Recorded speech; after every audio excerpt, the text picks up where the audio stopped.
So welcome back to another episode. I guess these are vlogs now. So I'm trying to just get myself in front of the camera to share a little bit of what's going on. I like to also call it a little bit of behind the scenes of being an evangelist and what I've been up to. And I thought it was a good time to do some of that. So last week I was down in Switzerland for a couple of days and I was at two different events. One was the Partner Edge event at Avaya, and I got to hold the keynote speech there. It was really like a homecoming. So many people I know down there. I've been working for such a long time in and around Switzerland and with the business partners. So it was a whole lot of fun. And I actually gave away my very first custom T-shirt to somebody. I've never done that before. That was really fun. And it was a great big surprise for the moment as well. And Eric, you certainly are the one who deserved the very first one. There's nobody else I could have thought of. So thank you for all the work you've done in Switzerland, not just for the company, but working with me together as well. Thank you. The following day was a big Experience Avaya event at another location with customers coming in as well as the business partners. That was really fun as well. It was a much larger event and more people and demos and live things you could see. And there was some really interesting things being shown there. And I'll put a couple of them in here just to get a bit of a feeling for that. So I'll do a demonstration on-the-fly translation, really cool. But there's an added element that these guys in Engelbart have added, which is just really fantastic. Very relevant in healthcare today, and I'll show you examples from a Swiss perspective. But this is applicable for any partners or so on in the room. This is applicable to many verticals.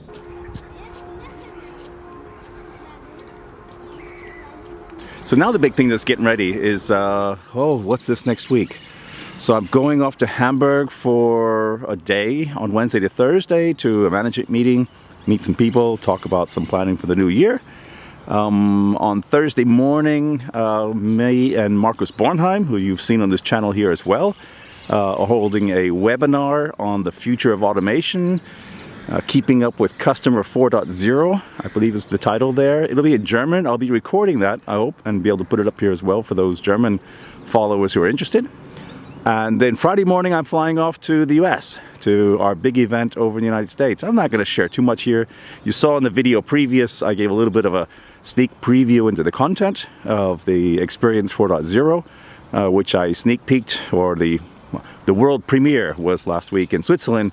It's shaping up. I've tightened it up a little bit there, and I think it's going to be in really good shape for New Orleans in 10 days' time. While I was down in Switzerland there, I got a couple of interviews with some colleagues and some business partners as well. And one of them that really impressed me was the talk with Dave O'Shaughnessy, a colleague of ours, of mine, who I've been working with for a few years from Ireland. And he gave a nice point of view on change, transformation, challenges to transformations. So what does that mean? And he gave a really interesting anecdote that I hadn't heard before, and I've Googled it since, and I found it in a BBC article from last fall. And it talked about the transformation from steam engines to electricity in factories, and how when the first electric machines or generators were brought into the factories, that not a whole lot of improvement was seen. Not much changed. And a lot of people just kept using steam engines because they didn't see the value to investing in this new technology. And it took about 10 years for some to figure out that you can't just replace the technology and expect to have sudden improvements. That the changes needed, that the additional value that the electric engines were bringing into the factories there were much more than just replacing what the steam engine could do. They could do far more things and more efficiently there. And it was about looking at the processes that needed to be changed as well, not just the technology. This is just key to a lot of things that me and others are talking about. Digital transformation is not a technology. Digital transformation is a process change. And it's accompanied perhaps by a lot of different technologies. So thank you, Dave, for sharing that with me. I hadn't heard that anecdote, and I think I might be using it in my talk in New Orleans in a week and a half. Thank you again.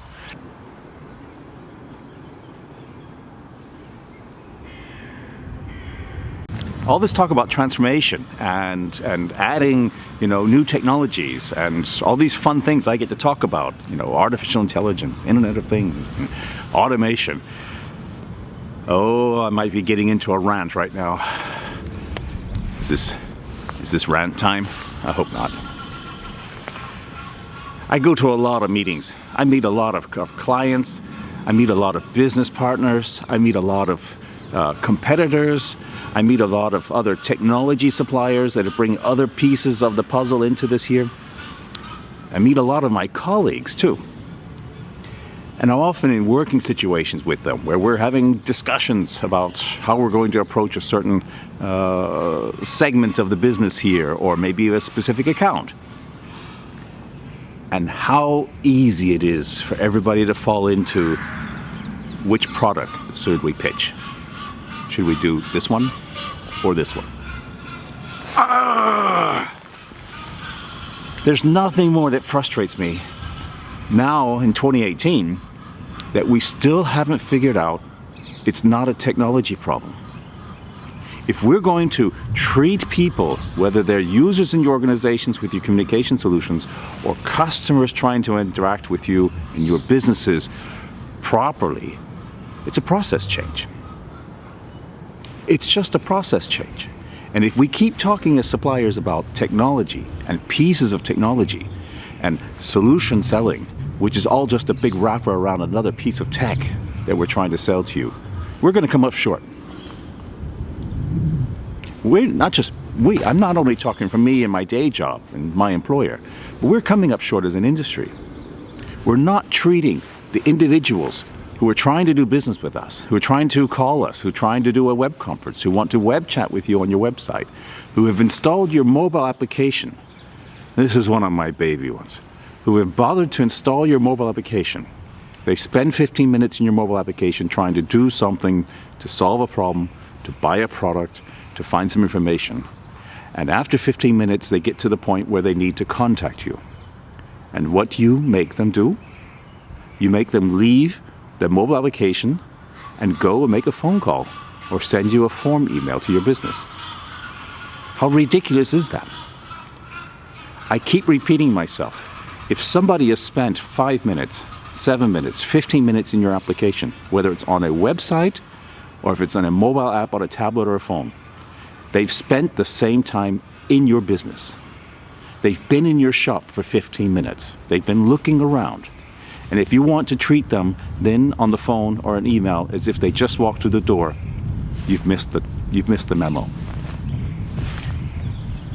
I really don't like to rant much. I try to keep this a pretty upbeat and positive channel. I want to share great stories. That's part of my job that I really do enjoy here, but sometimes I've just got to turn the mirror around to all of us, me too, being guilty of going along with some of these conversations that just go down to pitching a product. I try to keep it cheery. I won't do this too often here, but sometimes I just got to get out something that really frustrates me. I'm looking forward to the next 10 days of quite a bit of traveling, a lot of hotel rooms, but I think it's going to be a lot of great chances to have conversations with customers, colleagues, partners, and whoever else I might run into.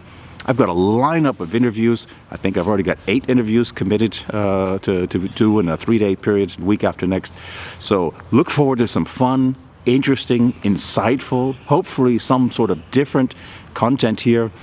My role is I want to show people who are behind the scenes, who are working with communication technologies, whether in industry or for technology suppliers here, show what they are motivated by. What is their why? Thank you for spending your time here on my channel. If you like this, give me a like, leave me a comment. Shoot me a comment over on Twitter or on LinkedIn, wherever you might have seen this video here. Comments are the lifeblood. I think I said this in the last video as well here. If you have anything you'd like to share, if any of you are watching this that are in any of these roles that I've mentioned here, and you've got something you would like to get out and share with others so they see about, have you got a cool solution you want other people to see about and you don't feel comfortable getting in front of a camera, let me know. More than happy to help you here. Thank you and have a great day.